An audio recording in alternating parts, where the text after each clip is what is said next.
بسم الله الرحمن الرحيم الحمد لله رب العالمين حمدا كثيرا طيبا مباركا فيه والصلاة والسلام على أشرف الأنبياء والمرسلين نبينا محمد وعلى آله وصحبه أجمعين. Donc les frères, aujourd'hui on poursuit notre lecture dans le livre d'Ibn al-Qayyim rahimahullah, Madarij as-Salikin, qu'on traduit par le sentier des itinérants. Donc on répète, l'auteur rahimahullah, il a parlé ici du cœur du croyant lorsqu'il revient vers Allah Azza wa Jal. Il a détaillé les étapes et les différentes situations dans lesquelles le cœur du croyant se retrouvait. Et on a vu ensemble, et on est toujours d'ailleurs dans l'étape du rappel. Le moment où ce cœur-là se rappelle, après s'être repenti, après être revenu vers Allah Azza wa Jal, après avoir fait ce qu'on appelle al-inaba, eh bien il nous dit qu'ici, l'étape qui suit ces étapes précédentes, eh bien c'est l'étape du rappel. Allah dit dans le Coran, وَمَا يَتَذَكَّرُ إِلَّا مَن يُنِيبُ. Et cependant ne se rappelle que celui qui revient vers Allah Azza wa Jal.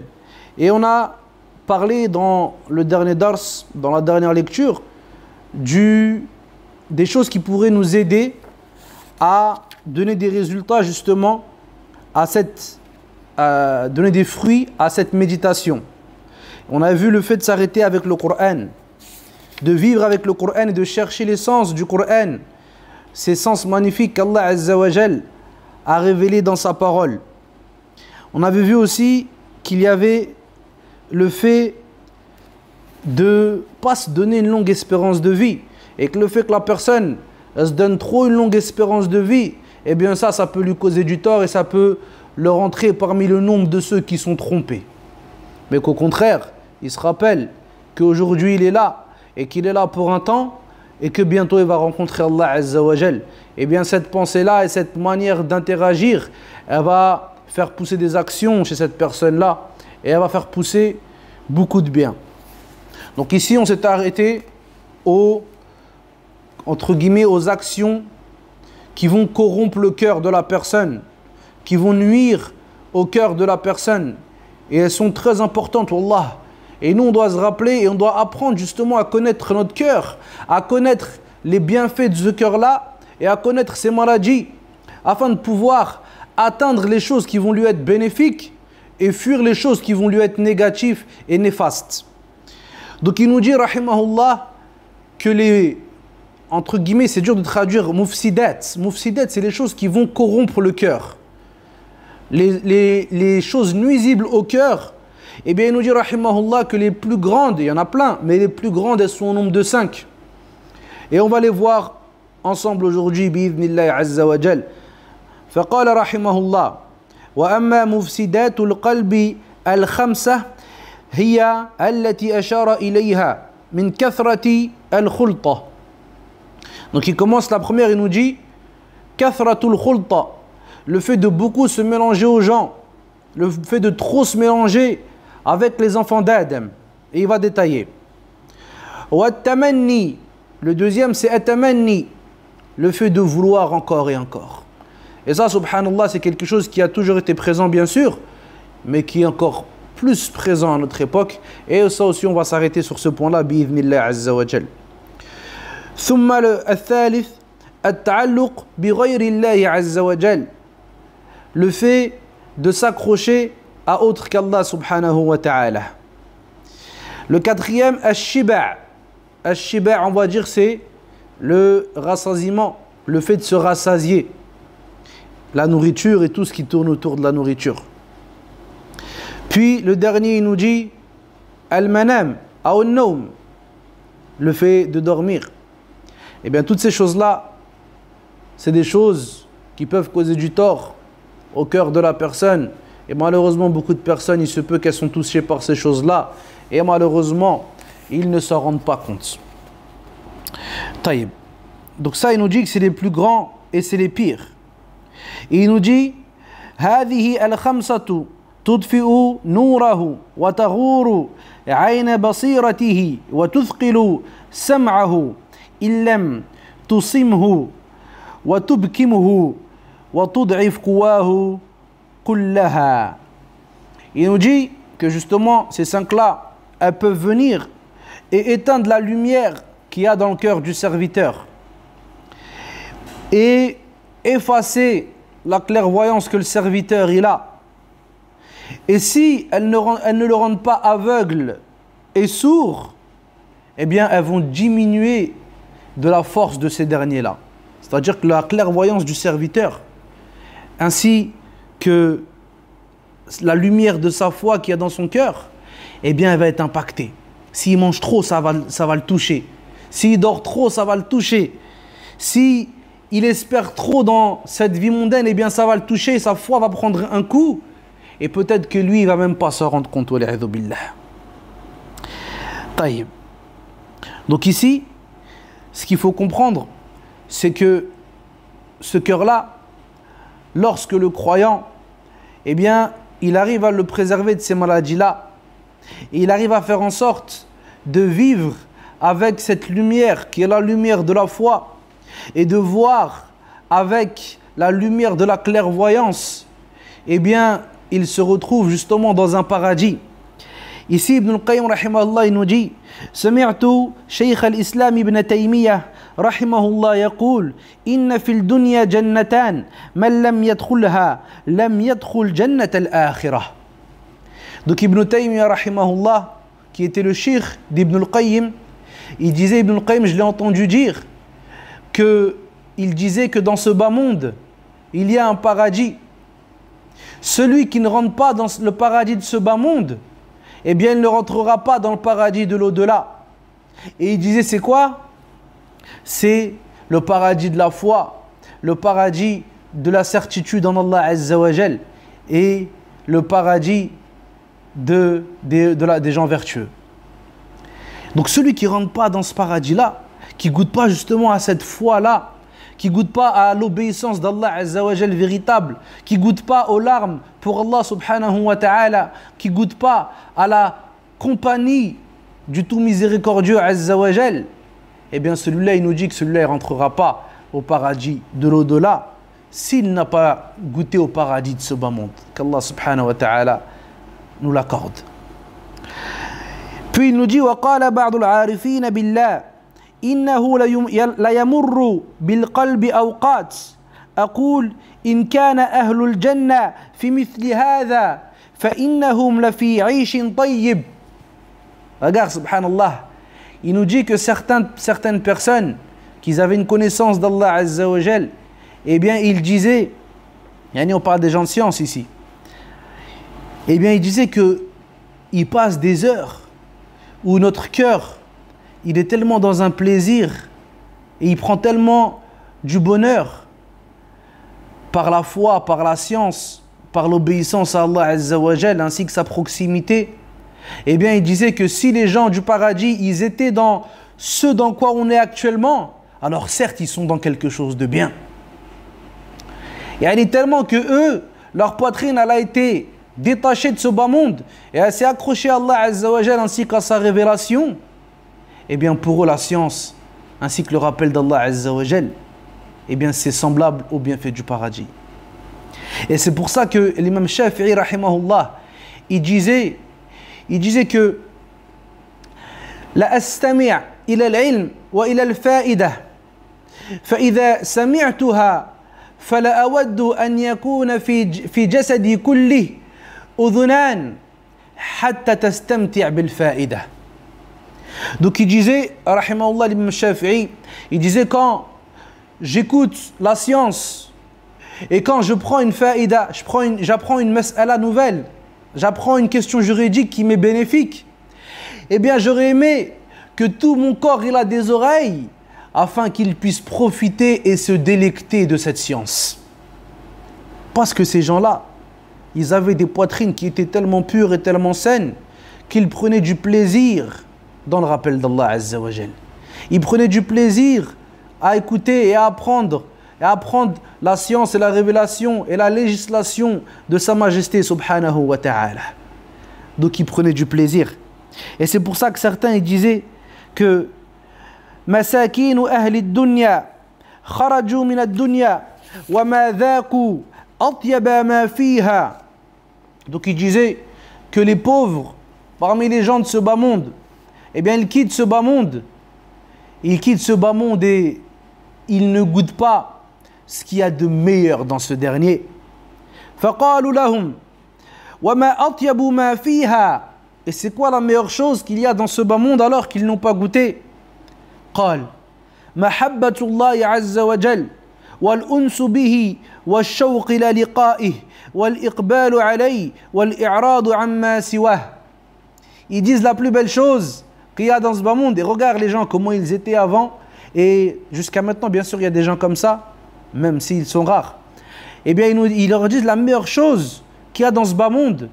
Eh bien, c'est l'amour d'Allah Azza wa Jal, le fait de ressentir sa compagnie, le fait d'avoir du désir dans le fait de le rencontrer, et le fait de se diriger vers lui, et de se détourner de tout ce qui est en dehors de lui. Le fait de se détourner de tout ce qui est en dehors de lui, Azza wa Jal. Et là, quand on s'arrête vite fait sur ce athar, eh bien, on prend conscience d'une chose, c'est que regardez, comment on voit autour de nous des gens qui cherchent, et ils veulent le bonheur. Certains, il va trouver son bonheur dans les femmes. L'autre, il va trouver son bonheur dans la drogue. L'autre, enfin, il ne va pas trouver, à la fois, il va chercher. Et il va chercher. L'autre, il va chercher son bonheur dans la maison qu'il a bâtie et qu'il a achetée. Et l'autre, il va chercher son bonheur dans ses vacances. Et l'autre, il va chercher son bonheur en ayant du pouvoir et en ayant un grade, et en ayant des suiveurs, et en ayant des followers, et en ayant des gens qui le suivent et qui le like. Et il cherche son bonheur dans le regard des autres. Hadha al-miskin. C'est pour ça qu'ils disent Masakinu ahli dunya. C'est les pauvres parmi les gens de ce bas monde. Eh bien, tous ceux-là, les frères, wallah, ils vont passer dans ce bas monde, sauf celui à qui Allah Azza wa Jalla fait miséricorde et il lui ouvre la porte de la tauba. Mais sinon, ils vont passer dans ce bas monde. Ils vont rechercher le bonheur. Et wallah, ils vont quitter ce bas monde sans avoir goûté au plus grand des bonheurs. C'est quoi? L'amour d'Allah Azza wa Jalla et le fait de ressentir sa proximité. C'est pour ça que certains salafs ils disaient que Alladhi yabki min khashyatillah fa innahu min as'ad an-nas. Il dit celui qui pleure par crainte d'Allah, eh bien en vrai c'est le plus heureux des hommes. Lui c'est le plus heureux des hommes parce que le Coran il a pénétré sa poitrine et le rappel d'Allah Azza wa Jal il a pénétré son cœur. Alors ces larmes ils ont coulé. Mais ne crois pas que ce sont des larmes de tristesse et les larmes de celui qui est abattu et qui est perdu. Il se peut que le rire et les éclats de rire du malheureux parmi les gens de ce bas monde, ils soient signe de beaucoup plus de difficultés et de malheur que les pleurs de celui qui pleure par crainte de son Seigneur subhanahu wa ta'ala. Donc attention à ne pas être trompé. Taïb. Ensuite l'auteur, donc il rentre dans le détail, il commence avec le premier corrupteur entre guillemets du cœur, qui est kathratul khulta, le fait de beaucoup se mélanger aux gens. Et il nous dit famtila'ul qalb min dukhan anfas bani adam hatta yaswadda. Donc il nous dit c'est le fait, regarde comment il image la chose ici, c'est impressionnant. Il nous dit c'est le fait de remplir son cœur de la fumée qui est la respiration de l'enfant d'Adam jusqu'à ce que le cœur noircisse. C'est-à-dire que toi tu vas tellement rester avec les gens, tu vas tellement côtoyer les gens que leur respiration, l'air qu'ils respirent et qu'ils expirent, eh bien ça va être comme de la fumée nocive pour ton cœur ici. Donc il faut faire attention à ça. Et il nous dit Hada wa kam jalabat khultatun nas min niqmah wa dafa'at min ni'mah. Il nous dit combien parmi les gens qui ont fréquenté des personnes, eh bien ça leur a amené beaucoup de malheurs et beaucoup de méfaits. Et ça a repoussé de ces gens-là beaucoup de bienfaits. Je me rappelle à l'époque, il y a peut-être, je sais pas, 5-6 ans de ça, il y avait un frère, il venait beaucoup à la mosquée, mashallah. Carrément, il faisait une longue distance pour être présent à la prière d'Al-Fajr. Je pense qu'il marchait au moins 15 minutes tous les matins, 15-20 minutes. Et mashallah, il avait une grande motivation. Et moi, subhanallah, je le voyais que le soir, il restait encore avec des gens bizarres. Des gens que nous, on souhaite le bien pour eux, mais leurs actions, elles ne sont pas bonnes. Donc c'est dur de se mélanger à eux. Et moi, je lui disais, Akhi, il me disait, non, t'inquiète. Je dis, voilà, ce que tu fais, c'est dur, frère. Parce que descendre, comme ils disent, la descente vers l'enfer, c'est plus facile que la montée au paradis. Si tu veux aller dans les trucs bizarres, tu as juste à te laisser aller. Ouvre ton téléphone, fais 2-3 clics, tu vas être dans les trucs bizarres. Mais pour aller vers le paradis, il faut faire des efforts. Il dit quoi, alayhi salatu wassalam, Huffatil jannah bil makarih wa huffatil nar bil shahawat. Il dit que le paradis, il a été entouré des choses qui sont détestables à l'âme, que les choses que l'âme elle n'aime pas. Lève-toi le matin, fais le dos, prive-toi de manger, prive-toi de boire, retiens ta colère, toutes les choses que le neuf s'il n'aime pas.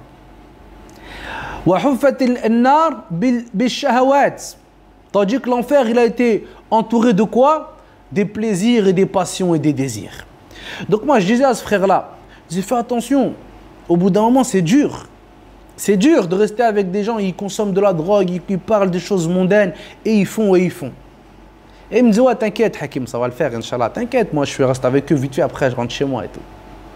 Les jours, ils sont passés, les semaines, ils ont passé. Et bien, le frère, on l'a plus vu à la mosquée. Puis, le frère, on l'a vu dans des endroits bizarres. Et puis, on l'a vu qu'il a recommencé à consommer des substances interdites et des substances qui alternent la raison. Et ça, wallah alam, c'est beaucoup dû à ces fréquentations qui sont nuisibles. Comme ici, il dit Ibn al-Qayyim, rahimahullah, de la fumée qui noircisse le cœur de l'enfant d'Adam. Donc il faut faire attention à ça. Pour ça que le prophète, alayhi salatu wa sallam, dit dans le hadith, Al-mar'u ala dini khalili, falyanzur ahadukum man yukhalil. L'homme, il est sur la religion de celui qu'il prend comme ami intime. Que chacun d'entre vous fasse très attention à qui il prend comme ami intime. Ça, c'est la recommandation de celui qui te veut du bien, plus que ton père et ta mère. Le prophète Mohammed alayhi salatu wassalam. Donc, il faut faire attention à ça. Puis Ibn al-Qayyim continue, il détaille encore ici le fait de se mélanger aux gens. Il nous dit وَهَلْ آفَةُ النَّاسِ إِلَّا النَّاسِ. Est-ce que le méfait des gens, il n'est causé par autre que les gens?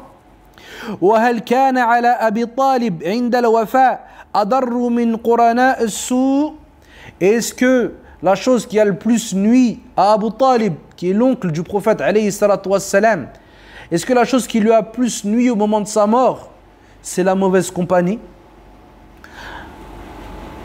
لم يزالوا به حتى حالوا بينه وبين كلمة واحدة توجب له سعادة الأبد.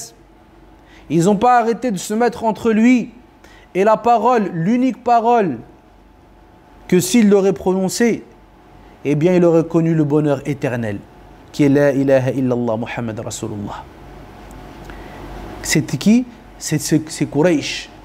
Que lorsque le prophète alayhi salatu wassalam, il disait Ya am, كلها أو كلها كلمة أشفع لك عند الله. Je pourrais intercéder pour toi auprès d'Allah Azza wa Jal. Et puis derrière, il y a Abu Jahl qui dit Ya Aba Talib, atatruku millata abik. Il lui dit est-ce que tu vas délaisser la religion de ton père? Et il est comme ça. Et Abu Talib, il est entre les deux. Et au final, il meurt et il dit Ana ala millati Abd al-Muttalib. Il dit je suis sur la religion de mon père Abd al-Muttalib. Et il meurt comme ça. Et ça, les ulama justement nous disent regarde, on prend conscience comment ici c'est dangereux la mauvaise compagnie. Et pareil avec Héracl, quand Abu Sufyan il lui a lu la lettre du prophète alayhi salatu wassalam, où il l'appelait à l'islam, le hadith il est long dans le Bukhari. Et à la fin, eh ben Héracl il était convaincu de la véracité du message du prophète alayhi salatu wassalam. Et il a rassemblé ses proches. Et il leur a dit, qu'est-ce que vous dites si on suit cet homme-là, on lui obéit et on rentre dans sa religion? Et là, ils ont commencé à s'énerver. Ils ont dit, hein? Et ils ont commencé à parler entre eux. Et ils ont commencé à vouloir se rebeller contre le roi. Et à ce moment-là, quand il a vu ça, Héracle, il a dit quoi? Non, j'ai dit ça pour vous tester. Je voulais juste vous tester et voir si vous étiez ferme sur votre religion. Et il est revenu en arrière et yuqal, et on dit qu'il est mort justement mécréant. Donc ça c'est quoi? Ça c'est la mauvaise compagnie qui cause du tort à l'être humain. Et Allah subhanahu wa ta'ala, il nous parle de ça dans le Coran. Donc Ibn al-Qayyim, il va nous parler justement de deux versets qui font froid dans le dos et qui ramènent l'être humain justement à méditer sur ces choses-là et à se rappeler ces choses-là et à se remettre en question. Et tu sais, quand tu vas dire, oui, mais ils sont gentils, c'est vrai, ils sont gentils, mais pense à ton cœur, ya Abdallah. Pense à ton cœur, ce bout de chair, que s'il est bon, eh bien tout ton corps, il sera bon. Donc ici, il nous dit, وَهَذِهِ الْخُلْطَةِ الَّتِي تَكُونُ عَلَى نَوْعٍ مَوَدَّةٍ فِي الدُّنْيَا وَقَضَاءِ وَطَرِ بَعْضِهِمْ مِنْ بَعْضٍ تَنْقَلِبُ إِذَا حَقَّتِ الْحَقَائِقِ عَدَاوَةً يَعُدُّ الْمُخَالِطُ عَلَيْهَا يَدَيْهِ نَدَمًا. Donc il nous dit, et cette compagnie que la personne elle a eue, et quand tu la vois fit dunya, tu as l'impression qu'ils sont heureux, que c'est des gens qui s'apprécient et qui s'aiment les uns les autres. Eh bien il nous dit que quand la vérité elle arrive et que quand l'heure véridique frappe, eh bien cette amitié-là elle change. Et cet homme-là qui s'est mélangé, eh bien il va se mordre les doigts de regret et de tristesse.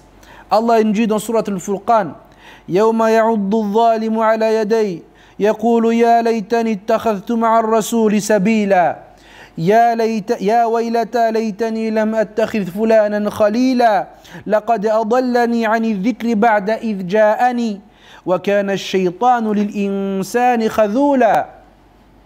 Donc ici dans ce verset énorme, Allah Azza wa Jalla nous dit, le jour où l'injuste se mordra les doigts et il dira malheur à moi, si seulement j'avais pris le chemin avec le prophète, si seulement j'avais obéi, j'avais suivi la révélation du Coran et de la Sunna. Et on va voir après, mais ce verset il a une histoire justement. Donc il dit quoi? Il dit Ya waylata laytani lam attakhidh fulanan khalila. Malheur à moi, si seulement j'avais pas pris un tel comme ami intime. Certes, il m'a égaré du rappel.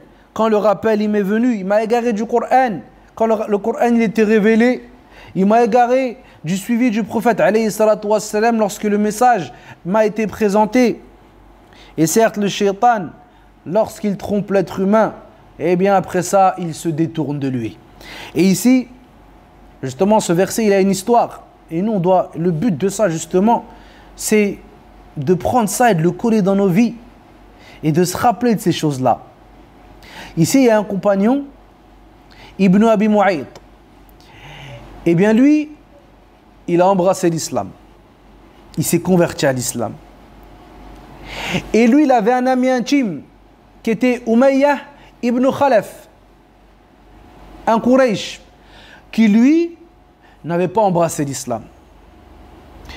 Et lorsque l'information elle a fait du bruit et que ça a commencé à se répandre chez les Quraysh, eh bien Umayya ibn Khalaf, il a entendu parler de la conversion de son ami Ibn Abi Mu'ayt. Et il est parti le voir.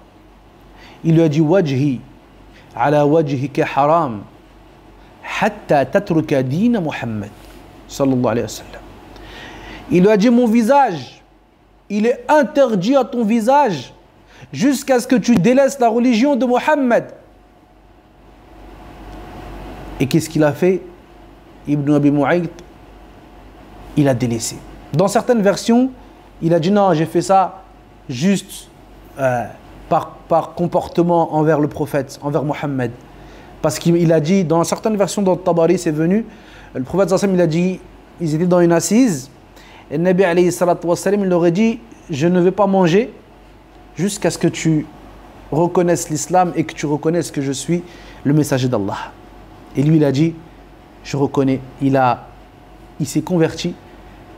Et lorsque c'est venu aux oreilles de certains, et plus particulièrement de Umayya ibn Khalaf, il a dit là, j'ai dit ça juste parce que j'étais gêné et que je voulais pas le mettre dans la gêne, mais en fait, je m'en fiche. Cette religion, je m'en fiche, en fait, c'est pas vrai. Et dans certaines versions, il a apostasié, tout simplement. Donc là, regarde comment ton ami, il peut te mener loin. Et ils disent que ce verset, il est révélé pour lui, akhi. Ça veut dire que lui, Yawm al-Qiyamah, malgré qu'il avait un ami proche, ils disent que lui et Umayya ibn Khalaf, ils étaient très proches. Tu sais, quand tu dis Khalil en arabe, Khalil, c'est celui dont on n'a que un. Tu peux pas dire, par exemple, tu as deux amis, tu peux pas dire lui c'est mon Khalil, c'est mon ami proche, et lui aussi c'est mon Khalil. Là. C'est pour ça que dans le hadith, le prophète alayhi salatu wa sallam, il dit لو كنت أتخذ خليلا لاتخذت أبا بكر ولكن اتخذني الله خليلا. Il dit si j'aurais eu un Khalil, eh bien j'aurais pris Abu Bakr. Mais cependant Allah Azza wa Jal, il m'a pris en tant que Khalil, en tant qu'ami, ami proche, ami intime. Donc là on comprend que le Khalil, la base, c'est que tu n'en as que un. Et lui c'était son ami proche. Et bien malgré ça, son suivi et le fait de vouloir satisfaire son ami proche, eh bien ce sera une source de regret pour lui. Regarde comment Allah Azza wa Jal a décrit leur situation dans Surat Al-Furqan, des versets qui vont être récités jusqu'à Yawm al-Qiyamah. Il se mangera les doigts de regret et il dira malheur à moi si seulement j'avais pas pris un tel comme ami intime. Nous il nous reste peut-être 20, 30, 40, maximum 50 ans. Allah alam, qu'on regarde, on prend qui comme ami intime dans ces dernières années. Wallahi, c'est important. Et dans Zukhruf, Allah Azza wa Jalla nous dit Al-akhillau yawma idhin ba'duhum li ba'din adu illa al-muttaqin. Allah nous dit les amis intimes ce jour-là, ce seront des ennemis. Donc Allah ici, il a fait quoi? Il a ammam. Il a généralisé. Al-akhillau yawma idhin aduhum ba'duhum li ba'd. Tous ils seront ennemis les uns des autres. Regarde ton ami. Eh bien, dis-lui qu'un jour ou l'autre, tu seras mon ennemi. Ça s'arrête là? Non. Illa al-muttaqin. Sauf ceux qui sont pieux et qui sont vertueux, qui se sont unis et qui se sont réunis pour Allah Azza wa Jal et sur l'obéissance d'Allah subhanahu wa ta'ala. C'est pour ça qu'Ibn Abbas dans ce verset, comme Tabari rapporte, il dit Al-khulla yawma idhin adawa illa khullatul muttaqin. L'amitié ce jour-là, elle se transformera en animosité, sauf l'amitié des gens pieux. Qu'Allah Azza wa Jal nous compte parmi les gens pieux, wallah. Et kama la yakhfa ala ahadin minkum, comme il n'y a personne qui l'ignore d'entre vous, parmi ceux qui seront sous l'ombre du trône d'Allah Azza wa Jal yawm al-Qiyamah, un homme, ou plutôt deux hommes, qui se sont rassemblés pour Allah Azza wa Jal et ils se sont séparés pour Allah Azza wa Jal. Donc le fait d'aimer et de s'aimer pour Allah subhanahu wa ta'ala, c'est quelque chose de grand, c'est quelque chose d'énorme. Et le serviteur, il doit se rappeler ça. Et il doit faire attention avec qui il reste. Taïb. Ensuite là, l'auteur va nous donner quelques règles concernant le fait de se mélanger et la compagnie. والضابط النافع في أمر الخلطة أن يخالط الناس في الخير. Donc il nous dit voilà, ce qui est important et ce qui est demandé dans la compagnie, c'est que lui, il se mélange aux gens dans le bien. Quel jumu'a wal jama'at, comme le jumu'a, la prière du vendredi, ou bien la prière à la mosquée, wal a'yad wal hajj wa ta'lim al ilm, ou bien les fêtes islamiques, ou bien le fait d'apprendre la science ou de l'enseigner, wal jihad wal nasiha, ou bien le djihad, ou bien la nasiha, la franchise, le bon conseil, wa ya'tazilahum fi shar, Amma quand il y a des mauvaises choses, eh bien là, il se sépare d'eux. Wa fudulil mubahat. Et là, regarde, il te dit quoi, rahimahullah? Et aussi dans l'excès des choses autorisées. Si tu vois des gens, ils se vautrent dans les choses qui sont autorisées et ils n'ont aucune limite dans ces choses-là, alors sache qu'à ce moment-là, eh bien peut-être que se séparer d'eux, c'est meilleur. فإذا داعت الحاجة إلى خلطتهم في الشر ولم يمكنه اعتزالهم فالحذر الحذر أن يوافقهم. Donc il nous dit, et s'il n'a pas le choix, il est contraint de se mélanger justement à ces personnes-là dans les mauvaises choses, eh bien il fait attention à ne pas non plus lui aussi tomber dans les mauvaises choses. وَلْيَصْبِرْ عَلَى آذَاهُمْ فَإِنَّهُمْ لَبُدَّ أَنْ يُؤْذُوهُ إِنْ لَمْ يَكُنْ لَهُ قُوَّةٌ وَلَا نَاصِرٌ.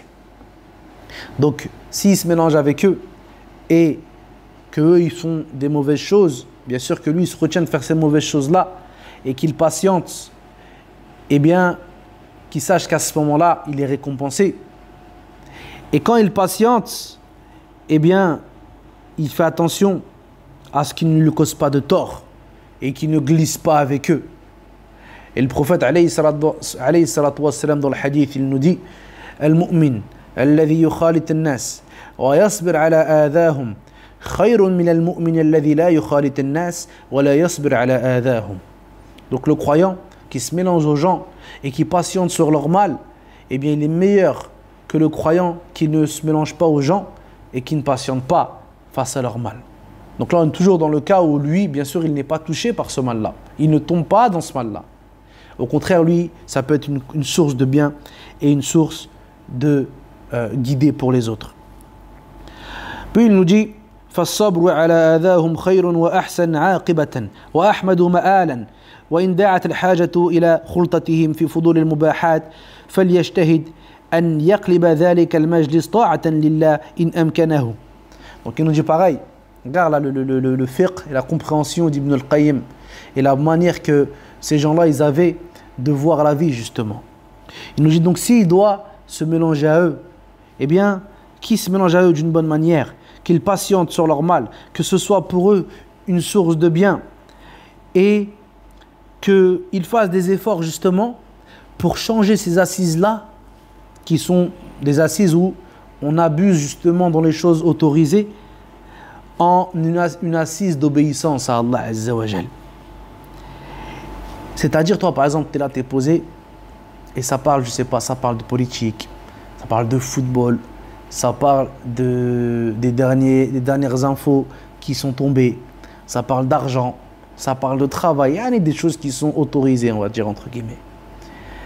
Eh bien, toi, quand tu es là, réfléchis, et essaie de trouver une phase pour transformer cette assise qui est une assise bénigne en rappel d'Allah Azza wa Jal, en une assise où il y a le nom d'Allah subhanahu wa ta'ala et de son prophète alayhi salatu wa salam qui est mentionné.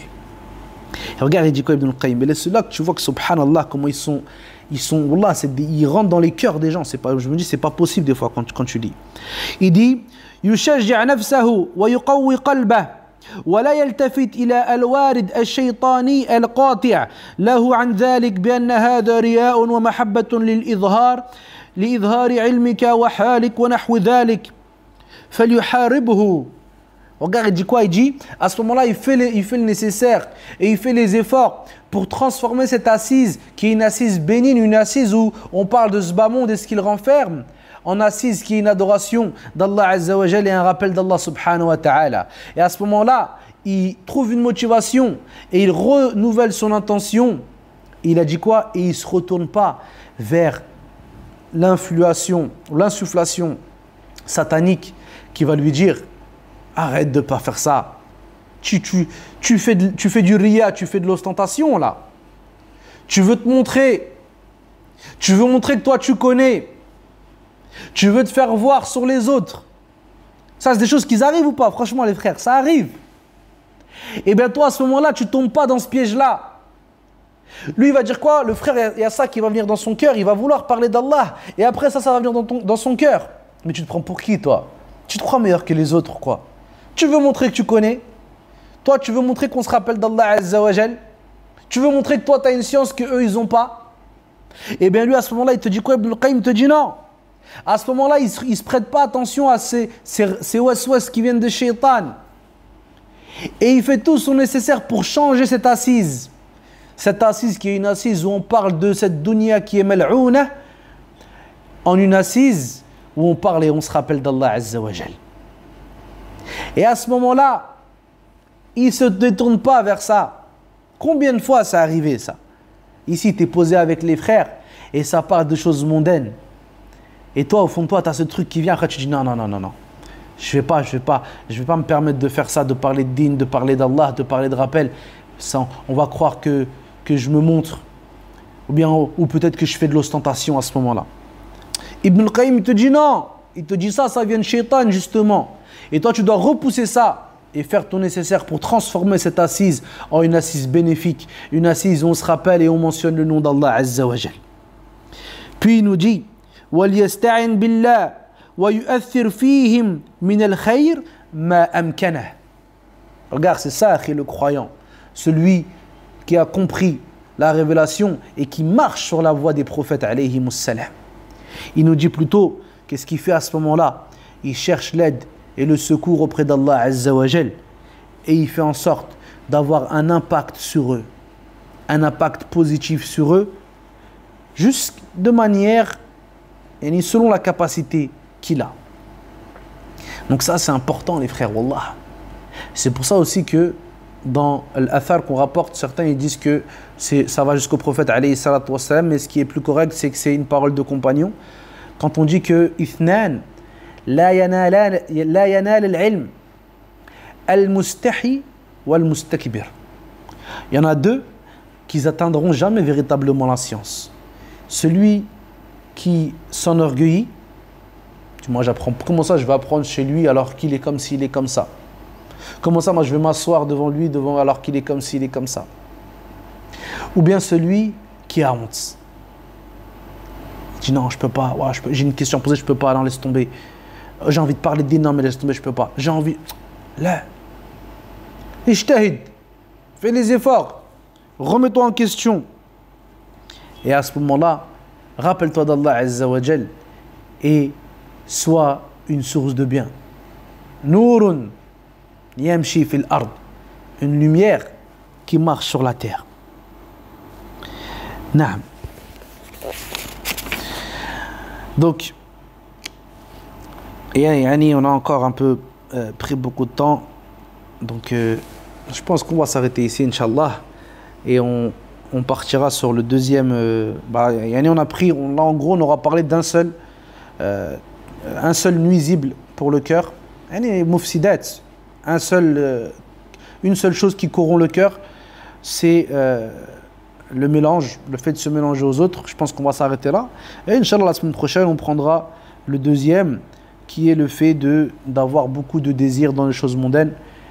سبحانك اللهم وبحمدك أشهد أن لا إله إلا أنت أستغفرك وأتوب إليك وصلى الله وسلم على نبينا محمد وعلى آله وصحبه أجمعين والحمد لله رب العالمين وبارك الله فيكم.